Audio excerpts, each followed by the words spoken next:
Observations. Here we are with Kirk and with Scott. How are you, fellas? Just good, thank you. Good. Kirk, before we began, you said that you heard a speech by an Irish politician that critiqued American politics. I guess actually criticized Obama. What did she have to say that struck your interest? Well, apparently he had made a speech. This is a woman. She's an independent member of Parliament from Northern Ireland.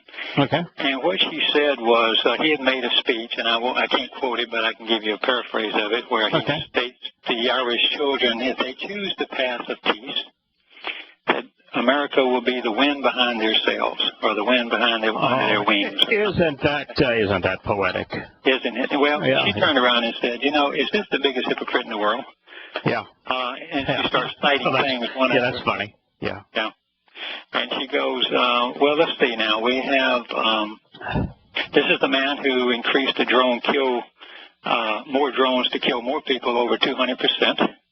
Here's a man that has just... Yeah, and by the way, that was no small deal. I mean, no, it's not. George W. Bush became the greatest assassin in American history. You can't say the greatest murderer, because I think the greatest murderer in American history would probably be Woodrow Wilson with the what was called the Spanish flu. But that killed well over 100 million people worldwide, and it was a deliberate act.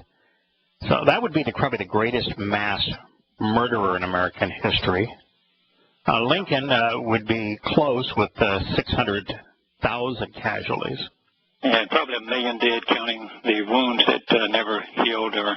Yeah. So those two would be 1 and 2, I would think, in terms of American murderers. But in terms of assassins, where you target a specific individual, by the way, 100% civilians, not a single military combatant, not in an act of war. There's no act of war. Some American citizens, no judicial process, just. Yep, that guy I want us to go kill, and then we go kill. George W. Bush started that process, and Obama escalated it beyond comprehension. And it is a blight on the American character that most Americans don't even want to deal with. So, okay, so first she says he's a hypocrite because of his escalation of drone murder. That's hardly the path of peace. No, and then she reminded everyone that they just given, this is about on September the 5th, that's how long it takes to get any news to the American shore. She talked, she went on and on, but I mean, the two that stood out was that one, and of course the millions of dollars they're giving to Syrian jihadists to continue to fight the war, and then she cited all the previous things that we did. Yeah, what's kind of amazing about that war, of course, is that war is a direct result of our invasion of Iraq, which was based on a pile of lies. I happen to like one of the things that Trump said this week when Colin Powell's email were revealed by Russian intelligence, and he was critical of Clinton, but he just lambasted Trump, and Trump's response was, I don't much care, nor should anyone care, what Colin Powell has to say after that fiasco before the United Nations when he falsely accused Saddam Hussein of harboring weapons of mass destruction to justify the unjustifiable, which was the invasion of Iraq. And, of course, Colin Powell and George W. Bush knew that it was all a charade when they went through it. But it was the invasion of Iraq that led to the Syrian war, and had it not led to the Syrian war, the CIA had already established the plan for creating a civil war in Syria for the purpose of toppling Assad. Having not learned what happens when you topple a government, you typically get a worse one. That's what happened in Libya, of course. That's all on Obama. That's what happened in Iraq. That's what happened and is happening and will continue to happen in Syria. It's what happened in Afghanistan. As bad as the Taliban was, the Karzai government's worse. And it's what happened in Yemen. It's what happens every place that America tries to be society builder by by destroying countries, only to see this happen, and we don't seem to get it. Go ahead, Scott. No, we did malpractice all over South America. We replaced Allende because he had the audacity to mention the C word, the communist. And at the same time, he just overthrew the landlords who were basically dictators, and then they shot him down real quick. And they celebrated that. I think Kissinger went over to make a big speech a day after they. Well, look what we did. Well, look what we did in Egypt. Oh, yeah? Where we turned our back on. Listen, we shouldn't have been giving Mubarak $3 billion worth of weapons every year. He was a despicable dictator, and while I would never have worked to overthrow him, which America did, siding with the Muslim Brotherhood in the process, it's one thing to overtly overthrow a secular dictator in the Islamic world, and it's another thing to prop that dictator up with all manner of weapons. And, of course, that's what we're doing with Mubarak. The thing we should have done is just stop supplying the Greek government with weapons, and then we're not guilty of of the government that they choose, because it's for darn sure we can't impose a better one. But, of course, it was a man who got his engineering degree at the University of Southern California, Morsi, that went over and won the election, which is the thing that you would expect always to happen in the Islamic world. But we can't seem to figure that out, which is when Muslims are given a chance to vote. They're the only ones. Yeah, they're right. The overwhelming preponderance of them, having been told by the cleric in the mosque that if you don't vote for the most fundamentalist candidate, most of them, by the way, are clicking on umbrellas or on tanks or just images because they can't read. That Allah is going to burn your britches. So they universally elect the most fundamentalist Islamic government every chance they have to vote. And so Morsi was elected by the people, and we didn't like him very much. So we saw that he would be overthrown, and that was by al-Sisi, and al-Sisi is probably the most ruthless dictator now in the Islamic world. And we're supplying him with all manner of American weapons, and we even educated him, just like Morsi in the United States. So, we've not done a very good job of nation building. You think it'd make a lot more sense to them? I mean, if you buy land and it has a house on it, and you knock down the house, you have to remove all the debris from that house that you didn't like in order for you to build something different. Right. It's no different with a government. If you don't, you can't tear it down and then just put something else up in the exact same spot. You're still using the same debris, the same rubble, the same garbage that you didn't like to begin with. Yeah, but there's a bigger point there. Who gave you the right to tear it down? Yeah, who gave you the right to tear it down? Who gave America the right to topple Saddam Hussein? Yeah. Who gave America the right to put up the Shah and then to topple him? Yeah. I mean, who appointed the commander-in-chief of the American military? God. Partying of the world. Right. But even God doesn't do this. No. And he'd have every right to. Yeah. At the Time magazine, right after Obama was elected, wrote an editorial. It was on the inside front cover of Time magazine, and the conclusion was, with Obama, it's as if he were God. The only difference is God's not obnoxious. But we certainly have assumed that we have the right to play God. So here's this Northern Ireland politician saying, you piece of crap hypocrite. If you choose the path of peace, we'll be the wind under your wings. And all America has done, I lost track about 4 years ago with 101 wars that America had initiated. In just its first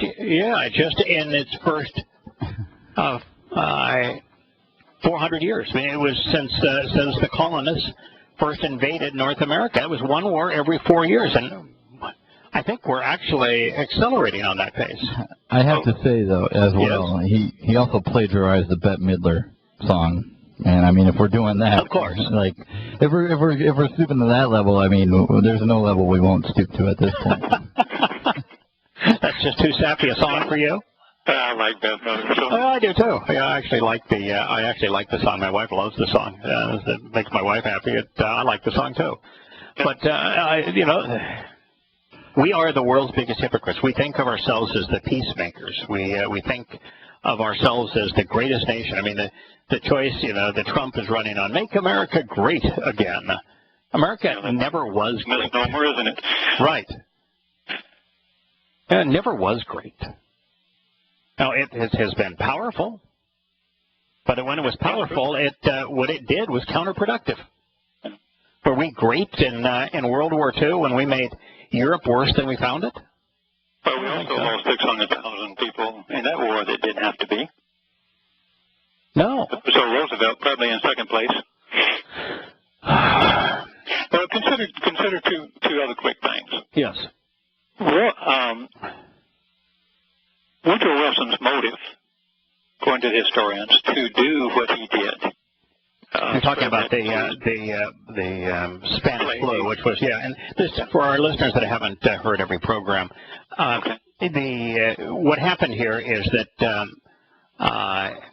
that there were foreign interests that appeared to have infected mounted troops along the Mexican border, American troops along the Mexican border, and right after Woodrow Wilson was inaugurated president, that had a 90% kill rate both of the horses and their mounts.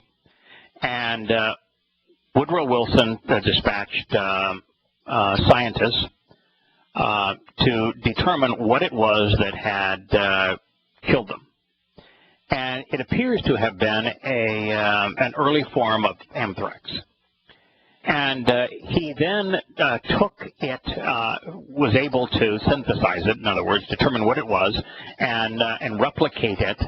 And he brought it back to a U.S. Army recruiting center in Kansas. I'm going by memory here, and you studied this more than I have. All right, so if I've missed something, correct me here.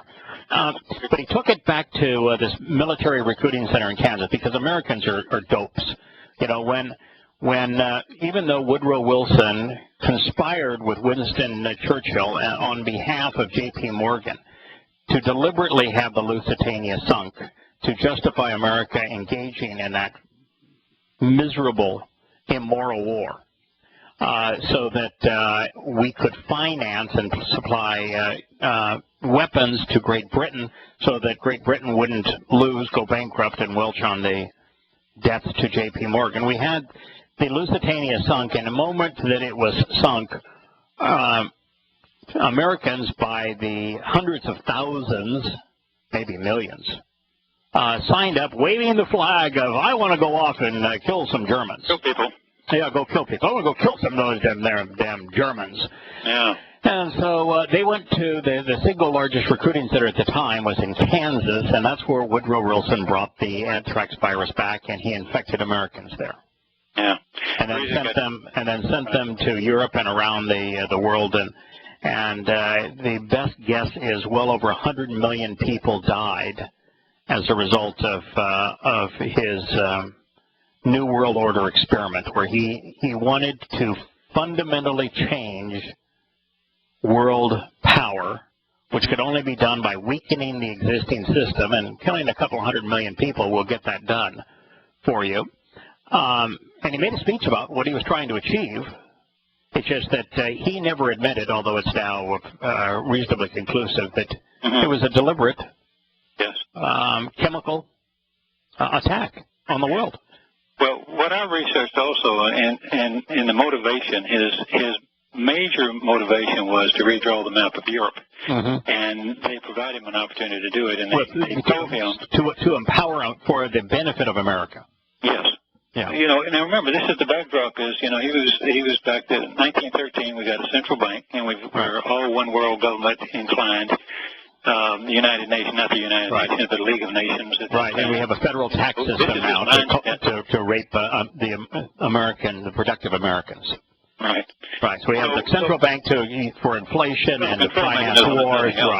Right. And then the federal income tax, 1913 in both cases, both Woodrow Wilson, both clandestine. If you can control the capital, you can control all the business in the country. That's right. I mean, that's what he did. But that's what got him, and they told him that they could do this, and there'd be no more than 20 million dead.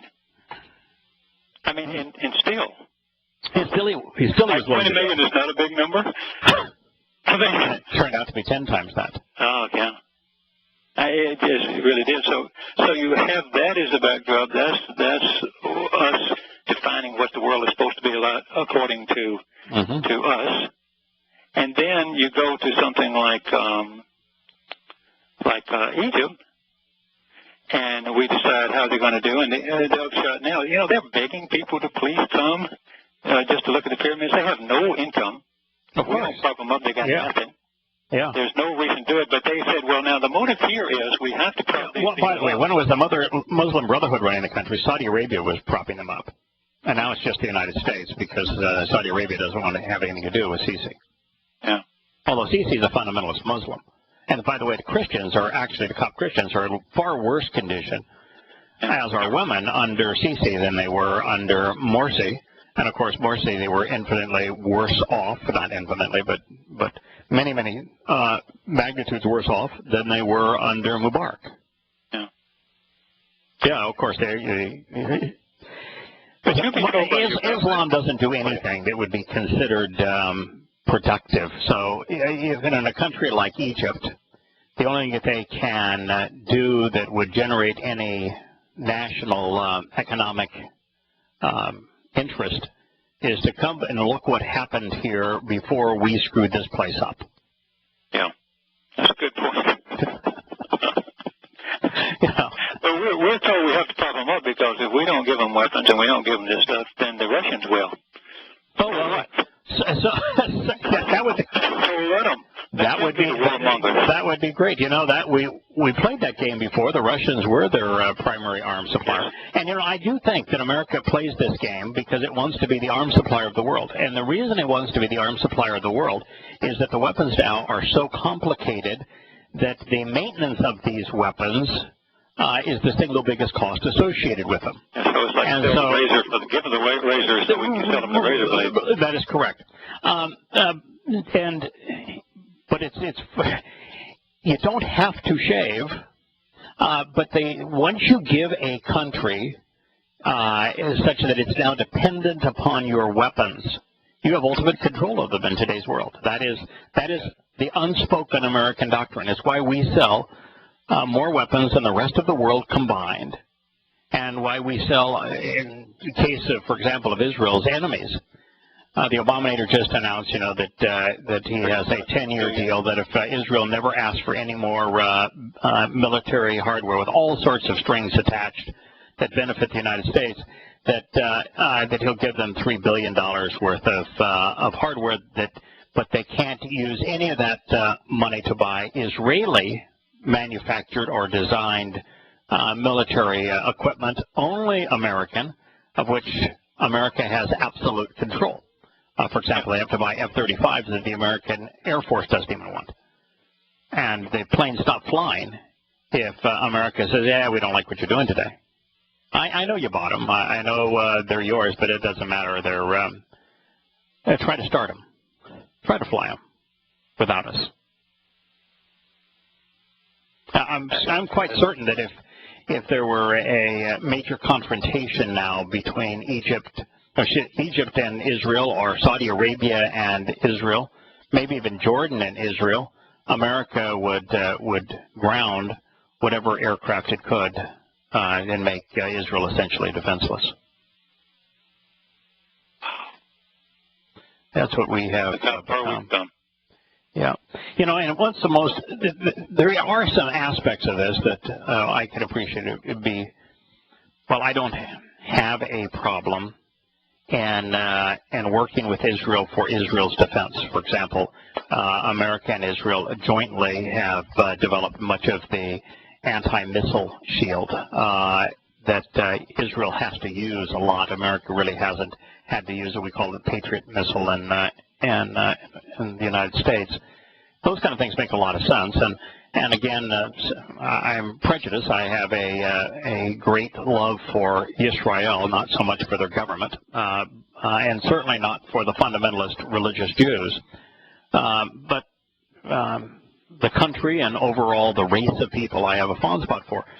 But the rest of American armed sales and the rest of American armed intervention, it's repulsive. It's why God only calls out one nation. In the end days, as we turn the corner and moved into the modern era, Yahowah doesn't say a thing about Nazi Germany, but he's got a lot to say about America, and it's all bad. Why? Because we are the manipulator that's ultimately going to be the reason for the Magog War. We will have provided virtually all of the weapons, and we will have created the environment of which it becomes inevitable, and we're the country that's most responsible for thinning Israel at the waist, which makes Israel completely vulnerable. And so God says, well, so that is where we are. And you look at the American politicians who are vying for public office, and you would definitely have bad and worse. I'm not sure at this point that there's anyone. Well, we can't even be like the little Irish lady lady in Ireland. It's who had enough guts to stand up in front of Parliament and say, "Look, you guys are a bunch of jerks." Yeah, feeding us this about how Obama. All we know is Obama and his wife is having breakfast with the children, at the same time they're doing all this and telling us about our children. Who are you, nuts? Yeah, it's just like the only person I thought had any credibility was Gary Johnson, but his he lines to be part of the debates finally gets a quasi-debate appearance. National television, he's now following the big boys and big girls, and the first question is about Aleppo, and he says, what is Aleppo? He says, you're kidding, right? I mean, you have to know your material. And you lose your credibility. Right? If you don't know what Aleppo is, for God's sake, don't run for public office. Yeah. Now, if he had said, why are you asking me about Aleppo? Yeah. Is Aleppo in the United States? Is Aleppo a serious trading partner with the United States? Do we have any issue in America with Aleppo? Is Aleppo in any way a threat to American security? Is Aleppo an area of any interest in terms of the well-being of America? Why are you asking me about Aleppo? Now, if you're telling me that because of America lied to invade Iraq and therefore created the military of the Shias in Iraq, which bludgeoned the Sunnis, and that the Sunnis took the awakening program that George Bush conceived and the weapons to defend themselves, and that they became the Islamic State, and that collectively the Islamic State thrashed the Shia military that America had founded, and then began to invade Syria. And all the while, al-Nusra, which is a fundamentalist Islamic organization that is using American weapons funneled through Qatar, and that the American response to that is to have leveled the city so that the largest city in Syria is no more, as a direct result of United States stupidity, immorality, mass murder, then I would say, you ought not vote for either political party that supported any of these wars. Right. That's what the hell Aleppo means to me. What does it mean to you? It's interesting that the United States announced the Obama administration, the Abominator, announced just yesterday that in 2017, his first year of Muslim refugees, I think it was 15,000, then it quickly escalated to 50, and then quietly to 85,000 that of Muslims that we agreed to bring in, and now it's 115. Yeah, that's what I got. Yeah.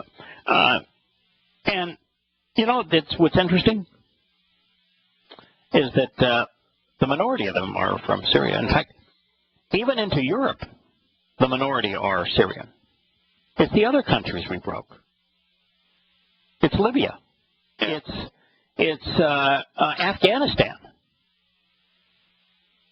That it's these other countries we broke. Now, in the case of the American total, Myanmar got a civil war going there, and of course the U.S. president at the time that he was—that's the largest cross section for us, sitting there hugging the leader that the U.S. conspired to put in place there, who obviously is doing nothing to resolve the problem because of the fact that that's the largest source of refugees into America.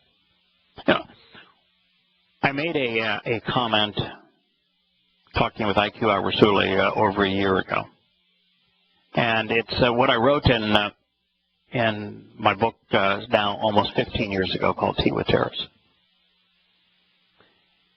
The only way that you can deal with the onslaught of Islamic terrorism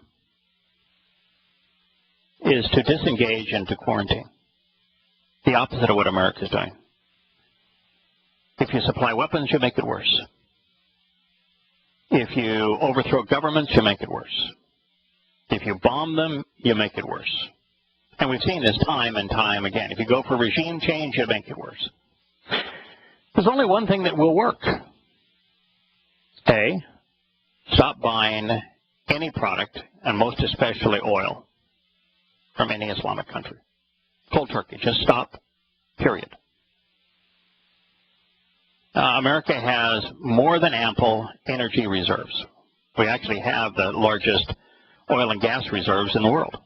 Yes. Of course, we have the largest coal reserves in the world. Right. Yeah.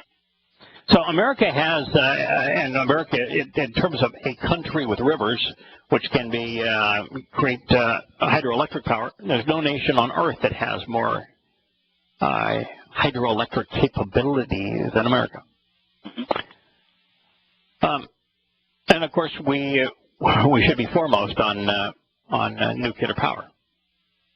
So there's no shortage of means to create energy in America. You just have to stop funding Islamic terrorism by buying their oil. And number two, you have to stop selling them weapons. And number three, you need to stop invading their countries. And number four, you need to stop them coming in from America. And number five, you need to shut down all the mosques. You need to quarantine the country from Islam.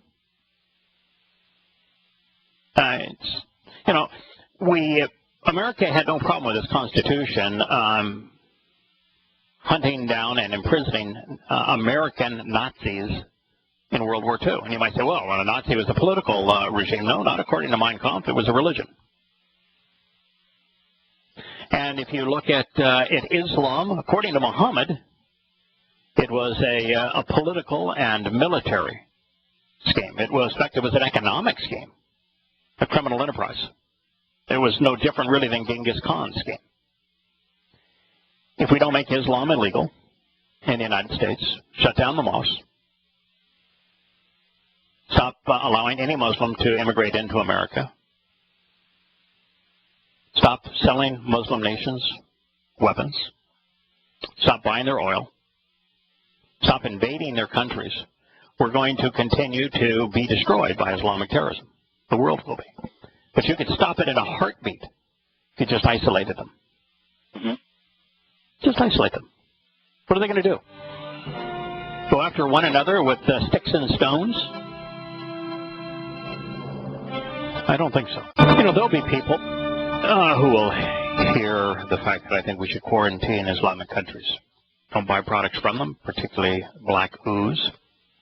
Don't send them weapons. Don't invade their countries. And don't allow them into our country. And they would say, well, that's pejorative, it's bigoted, it's Islamophobic, it's all sorts of horrible things. You're not keeping out citizens, you know. You know, no. As a matter of fact, what I want to do is I want to they were foreigners. I want to stop the killing. You don't have to let every foreigner in the world come here. I don't want to be associated with the country that's the merchant of death of the world. Yeah. Yeah, I think it's immoral for us to be the principal seller of weapons that kill. I don't want to be a co-conspirator in mass murder, which we are currently. I don't want these Islamic countries to be tearing themselves up to the point that the result is Aleppo, which is it's uninhabitable. Yeah. And it's uninhabitable because of our malfeasance. So I don't want that to happen. I don't want Muslims to have to leave Islamic countries because we bomb them into oblivion. And, you know, I don't want the money paid for black ooze from the OPEC nations to fund attacks like 9/11, which it most certainly did. Don't like that very much. I don't like America. Every time a Muslim screams Allahu Akbar and commits an act of mass murder as they did on 9/11, lie to the American people as if they were universally stupid and to say this has nothing to do with Islam. Yeah, we have to find his motivation. But I'm really tired of Americans being treated as utter fools by their lying politicians.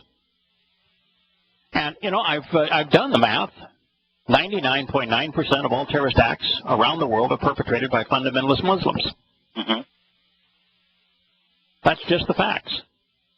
And so if you don't want innocent people to be murdered by them, you need to stop funding them, you need to stop arming them, you need to stop bombing them, you need to just leave them alone. If they're going to take their damn near prehistoric religion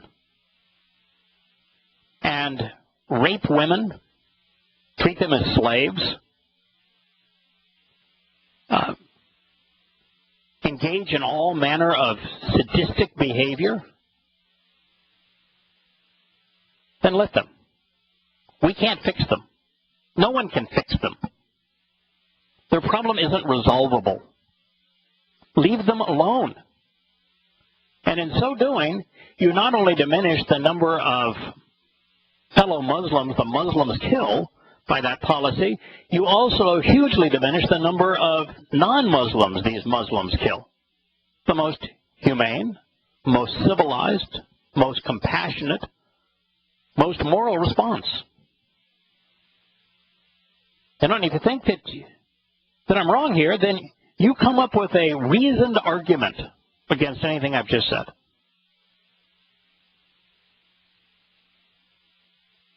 That's the reality that we live in, and yet when you tell people this is what needs to be done, the only reasonable response, what you get in as a retort is a bunch of thoughtless, opinionated, politically correct,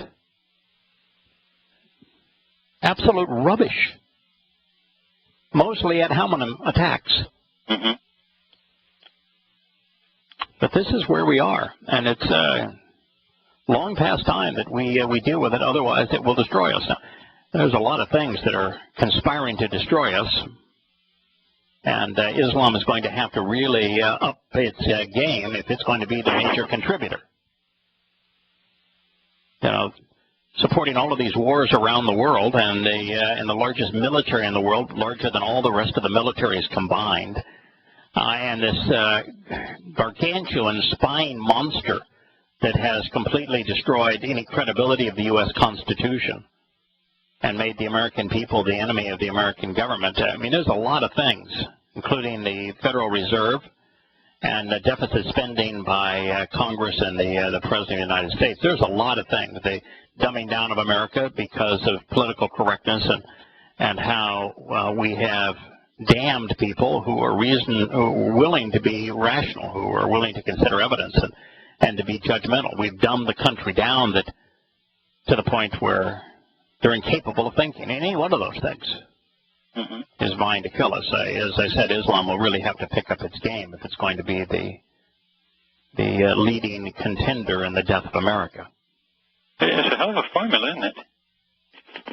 You know, when I say that it's hard to imagine how all of these areas that America could be so broken and to have every politician exacerbating the problem and having the American public completely apathetic to it, and you say, you know, there's no chance that all of this was by accident. It's not just because we were collectively that stupid. And then you get into, well, if it's deliberate, then you're dealing with a conspiracy, and I don't want to go there. But well, it's people doing things for their own advantage. The reason people are out of work and there's no jobs is because you make money better elsewhere, or they put taxes so high that I'm not motivated to double my business. No, of course not. I have the customers to double my business, but I'm not going to motivate them because I'm not going to work that hard. Well, I have other things that are more important as we're talking now. Right. These things are more important at this stage of my life. But even if I was in great need of a larger income, it's pretty tough to get motivated. You can't. Right. You know, it helps motivate me out of the business. Yeah, one of the things I wanted to share is that Yahowah, which just happens to be God, as the prerequisite for engaging in a relationship with Him, and if you aren't in a relationship with Him, you ain't saved. Right. The covenant is the only path to God. It's the only gateway into heaven, and the covenant has 5 terms and conditions. And the prerequisite for participating in the covenant, the very first thing that God says is walk away from your country. And there's a reason that God doesn't want us patriotic. Right. And that's because countries around the world are all variations of American murderous, American dishonest, American duplicitous. And this notion of patriotism where you love your country, you depend on your country, you thank your military for providing your freedom, you look to your government for economic opportunity or for a social security net. That's the kind of stuff that God says, no, don't do that. You're exacerbating a bad problem. If you're going to be dependent upon your government, you're going to be patriotic, I don't want anything to do with you. Your government exists to take the money of those who work hard and are productive, to take their sons, to build weapons of mass destruction, and to deploy them to serve their interests. That's what he said. He despises governments. And when we review the American government, it's not just to help people understand that America is not worth showing any patriotic inclination towards. It's because God's the only way out of this mess. And the first step to God has to be away from your country. And let's get your mind out of that. Stop agreeing with them and that. Yes, right. Stop relying on them. You can't very well trust on Yahowah and rely on His reliance. Rely on Yahowah. Stop voting. You're relying on them. Right. Stop voting. Stop participating in the political process. For reasons entirely different than the Kaepernicker. Don't stand for the national anthem. I don't care what country you're in. Don't salute the flag. Don't pretend like your military is somehow serving your interests. I challenge people now on that. I say, name one war we've been in where you've been protected by your military. You know, I did the first 101 wars that America engaged in the 400 years since the first European invaded North America, and you can't find a single war where America's military engaged for the purpose of enhancing or protecting American freedom. Not one. Staggering, isn't it? Yeah. You know, and even in the case of the Revolutionary War, which those who say, well, what on the Revolutionary War? And you say, well, 2/3 of Americans were opposed to it. So you're only dealing with 1/3, right? You're only dealing with 1/3 of the people, and even then, the military were civilian militias. Wasn't the U.S. Army in the sense that we know it today. Federal state situation, yeah. Right. Yeah. I mean, it was Thomas Jefferson who said that there's only one thing worse than an established military. And, of course, we have the largest established military in the world, not listening to Thomas Jefferson, and that is a central bank. We've got both. And that when you have one or the other, you are almost certain to have your freedoms curtailed, not enhanced, curtailed. And your economic opportunity curtailed, not enhanced, diminished. He was right. And he says the politicians will engage in all sorts of hubris and deception for their own personal self-interest to see to it that central bank and that the military work in harmony to deprive the American people and to enrich them. I think he got that out of 2 Samuel, didn't he? He plagiarized. Yeah, he may have. I said it first. Yeah, But it's not copyrighted. It's not copyrighted. It's not copyrighted, yeah. Fair enough. You know, we've turned the page. We're now into Chapter 7 of Observations for Our Time. And at least that's where I think we are. And it's Yahowah 121 is where we're picking up the story. Just by way of background, here's just the last, say, 4 statements that Yah made that would lead up to this. He said, of your own volition, reject and turn away from your evil and counterproductive rituals and endeavors, these things that you have done before my eyes, thereby refraining from being invalidated and seen as unethical, improper, or errant. The thing that he's talking about here happens to be the incorporation of Babylonian religious ideas into the culture, and of course the closest analog to the Babylonian religion is Christianity today. Desire learning, be receptive to being taught, and be open to instruction, to being right, to being better, and to prosper. Seek, choosing to inquire about the means to justly resolve disputes and exercise good judgment. That's the primary thing. And God's got it right again. If you don't disassociate from religion, then you are rendered incapable of being rational. People who are overtly political, overtly religious, have this shield against all evidence, no matter how credible, that is in opposition to their beliefs. And so God says, first, stop being counterproductive. Disassociate from religion. Second, once you've done that, now you've moved from bad to neutral. Now, that's a step in the right direction, but neutral isn't as good as engaged. And so he says the thing that you need to do to get out of neutral is then to desire learning, to be receptive to being taught, to be open to instruction. Live an upright life. Don't be down on your knees bowing.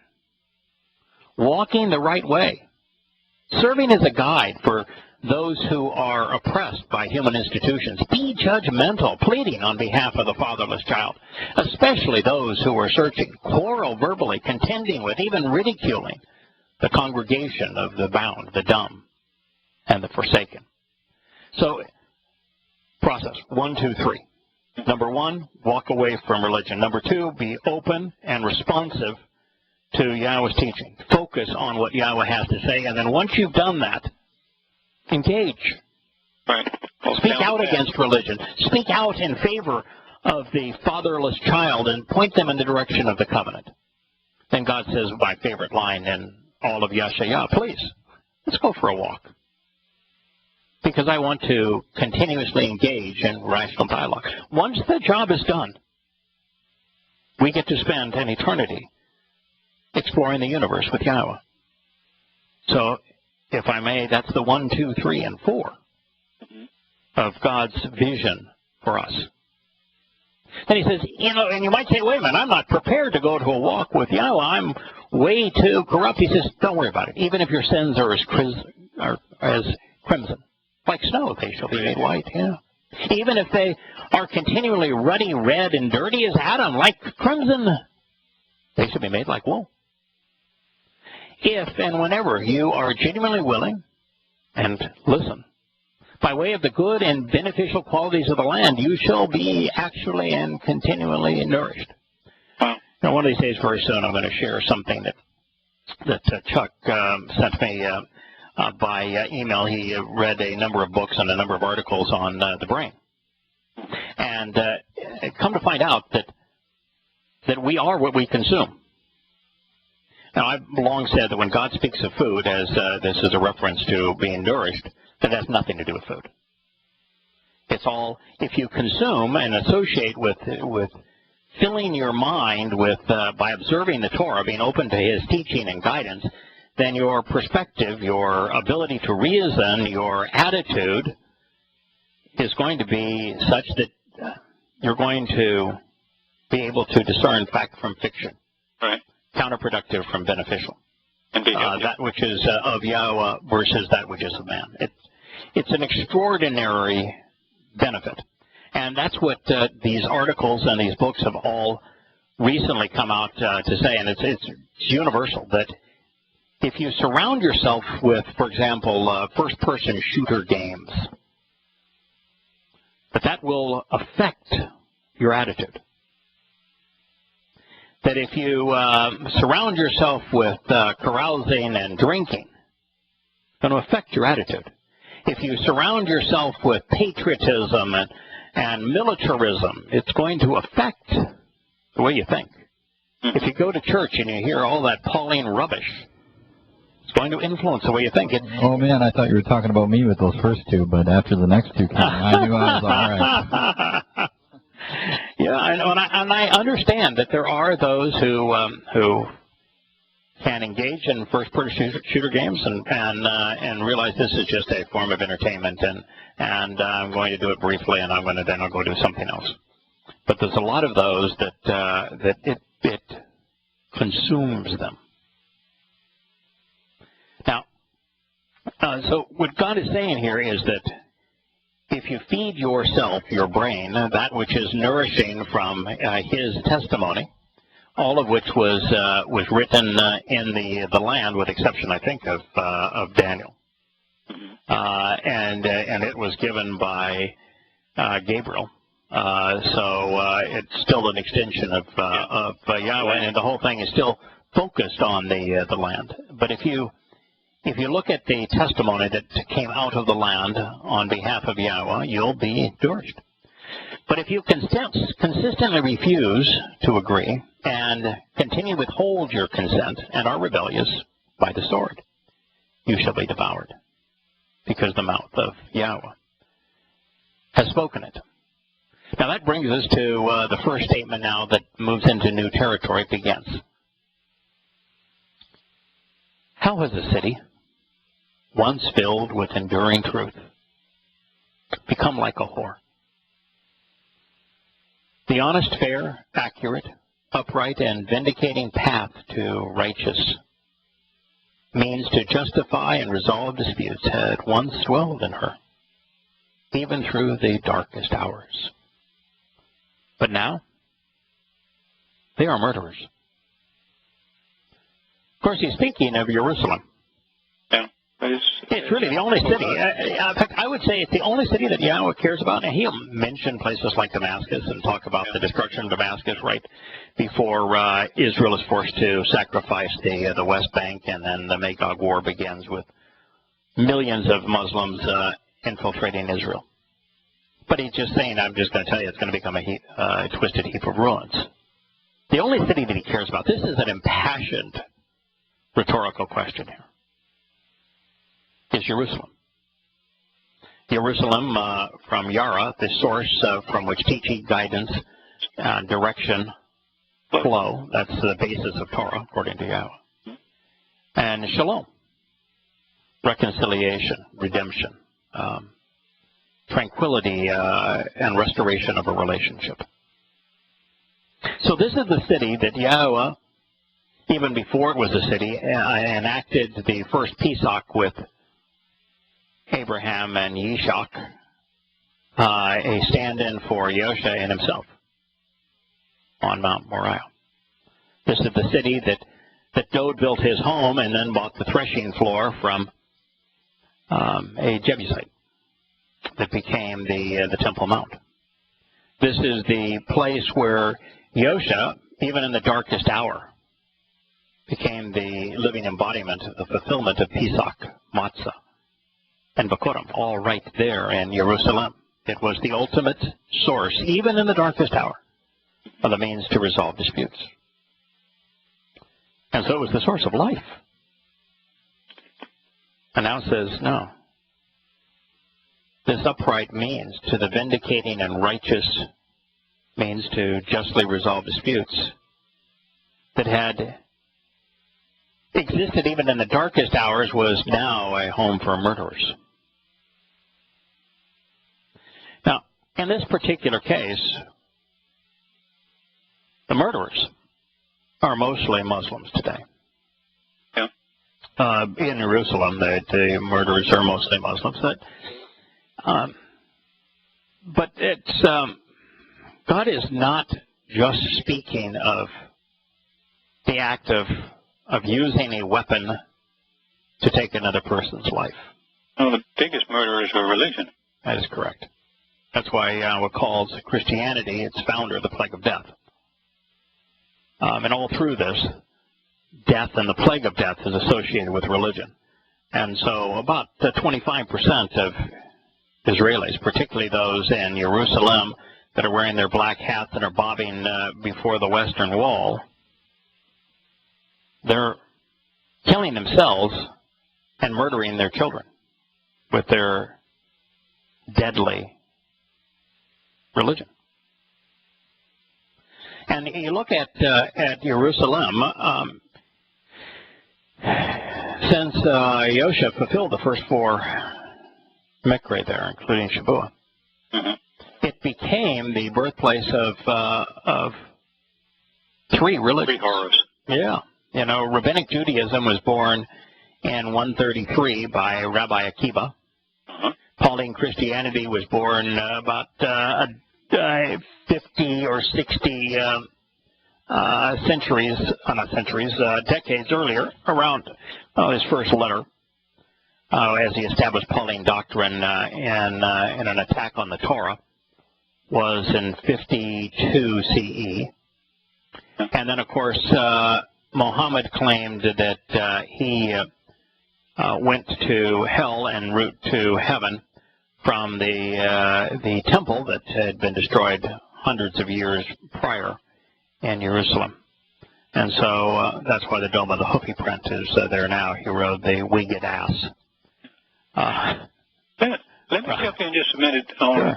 Yeah, I was thinking about that last few days, and especially in your book, you also introduce it with people who are attacking you for being anti-Semitic and so forth. But yeah, that was along those lines. I was thinking about that as well. And an anti-Islamic author, right? Robert, I forgot what his last name starts with an M. Anyway, he has Jihad Watch is his website. When one of the readers of Prophet of Doom accused him in one of his articles where he talked about there needed to be an Islamic Reformation and that he was encouraging a moderate form of Islam. He said there is no such thing as moderate Islam. No. Never has You're been. something else. You ain't Islam. Right, yeah, you're not, according to the Ninth Circuit, you're not a Muslim anymore. And he's a former Roman Catholic now, and he just had this meltdown, and his only argument was, of course, ad hominem, and he accused me of being anti-Semitic rather than deal with the accusations that were leveled against him, none of which I brought up. It was an individual who had read Prophet of Doom that brought them up. And rather, he couldn't defend himself, so all he did is try to destroy me with an ad hominem argument, and it was to call me anti-Semitic, because in Prophet of Doom, I hold the rabbis in Yathrib accountable. Mm-hmm. And I said if they had not sold Talmud readings to Muhammad, Islam would not exist. It's fact. Yeah. Now, that make them solely responsible for Islam? No, Islam. Muhammad, up to that point, would have had his band of thieves, but for it to survive as a religion this long, it had to have at least some apparent credibility. And the only apparent credibility in the Quran is the Talmud readings that Muhammad bastardized to create this. We all worship the same God. This is the God of of Abraham, and had the rabbis not sold Muhammad Talmud readings, Islam wouldn't exist today. Yeah. That's a statement of fact. And so, by saying that, he says, you're holding the Jews responsible. That's anti-Semitic. And my response to that is, if holding Jews responsible for their own malfeasance is anti-Semitic, then the most anti-Semitic individual in world history would be Yahowah. Because when we read in Yahowah, Yahowah is an overt attack on every aspect of Jewish society and the Jewish people. He says, you are so sick. You're sick from the soles of your feet to the top of your head. You're incapable of reasoning. That was the... Yeah, well, I applied my two-bit reasoning to it. Okay. This is what I came up with, and it started off with if the Yehudim in Israel had stayed as the beacon and Shemar Torah, and I'm talking about the non-edited version, not to what they twisted. Yeah, not their Talmud, not the actual Torah, scratched out parts and all that. Scratch out his name. Right. Then you can safely say, and I could debate, that there'd be no Islam. That's correct. But there'd be no Talmud. Correct. Given. Correct. There would be no Christianity. That is correct. Yeah, if the Yehudim and Yisrael had retained the Torah as it was written with Yahweh's name and proclaimed it and lived the Torah as it was being proclaimed, there would be no religion of Christianity. It would have been impossible to perpetrate the religion of Christianity. Yeah. And the same thing would be true about rabbinical Judaism. And even though there was like 3 at that time, but there would have been none of them. Right. In fact, there'd even be one of the outgrowths of Judaism, not Judaism, but of the Jewish culture was actually communism. Communism was born in Israel, and with socialism, it was advanced by Jews. So you wouldn't even have communism and socialist secular humanism. Both are I have a little question mark because a lot of people may not relate it, but without Simon Wiesenthal, and there'd be no secular humanism, there's no communism, no socialism. Right. And so that's one group, and the second little thing I put down was there'd be obviously no one would sail against them. The Psalm would be in place. Right. So they wouldn't be in the situation they're in now, and they wouldn't have left home. Correct. And there would have been, quite frankly, there'd be no need for you and me, because the Hebrew language would be intact and uncorrupted. That is correct. That is correct. Not that there's a great need for you and me, but it's great need for you. No, but what we're doing in terms of trying to... We would be fighting so hard trying to go dig in so deep to find out what did he really say, because it would be very obvious. You just go read it. That's what he said. Yeah. Everybody would know. Take it or leave it. Everybody would know. You could take it or leave it. Correct. Yeah, that's all true. That's why in Yahowah, several times Yahweh says, I looked for someone. Couldn't find anyone. Yeah, that is so sad. For hundreds and hundreds of years, there was no one through whom Yahweh could communicate. Now, he told us that in the last days that his message is going to get out to the world, and so there are lots of people now that he's working with. Yes. But Israel and Jerusalem, it's no longer what it once was, what it was intended to be.